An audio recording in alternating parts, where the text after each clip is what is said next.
నమస్కారం ఘంటారావానికి స్వాగతం. ముందుగా ప్రధానాంశాలు. స్టీల్ ప్లాంట్ ప్రమాద మృతదేహాల గుర్తింపు ప్రక్రియ పూర్తి. DNA పరీక్షల తర్వాత బంధువులకు అప్పగింత. మృతుల కుటుంబాల్లో ఒకరికి ఉద్యోగం ఇచ్చి ఆదుకుంటాం. శాశ్వతంగా అండగా ఉంటామని మంత్రి లోకేష్ హామీ.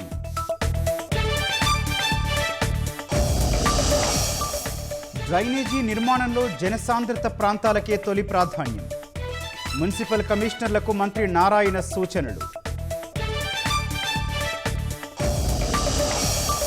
విజయవాడలో 140 కేజీల గంజాయి స్వాధీనం.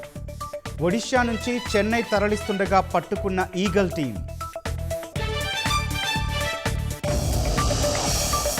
టెహ్రాన్పై దాడులు చేస్తే ప్రాంతీయ స్థిరత్వం దెబ్బతింటుంది.